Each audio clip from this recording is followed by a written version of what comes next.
She was diagnosed with a terminal illness. She withdrew her life savings and decided to live like a wealthy woman in a small city. On her first flight, she was deliberately squeezed by a white passenger in the front row. She initially didn't want to make a fuss, yet the other person complained first and accused her of opposing him. The flight attendant nearby didn't bother to understand the situation and advised her to give up some space. Hearing this, she immediately became upset and directly pointed out that the airline deliberately designed the seats so cramped to make money. The surrounding passengers all expressed agreement, yet the chief flight attendant couldn't stand this poor person from economy class causing trouble, mocking her for being picky without money and suggesting she upgrade to first class if she had the ability. How much is it? Beg your pardon? How much for the damn cocoon?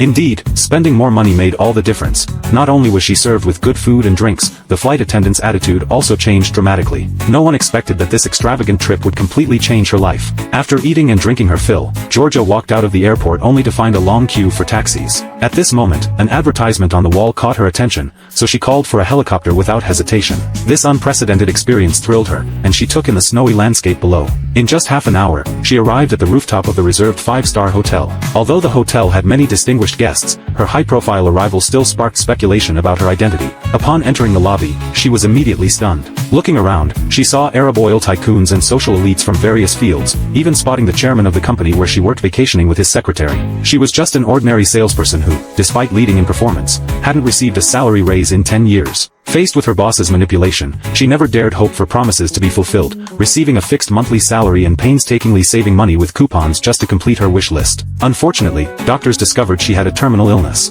To prevent misdiagnosis, she underwent a second examination, which showed she had less than 3 weeks to live. She resolutely quit her exploitative boss and decided to give herself one final vacation. Due to taking the helicopter, Georgia arrived at the hotel 2 hours early. The front desk clerk explained that her reserved room wasn't ready yet, and only the presidential suite was available at $4,000 per night. She accepted the attentive service and learned to tip like wealthy people do. Her first attempt at tipping shocked the bellhop, who wondered who this generous person could be. The bellhop only kept one bill and returned the rest. Georgia then walked to the window, gazing at the beautiful scenery outside, reflecting on what kind of life she had lived in the first half of her years, only learning to enjoy life before death. She began frantically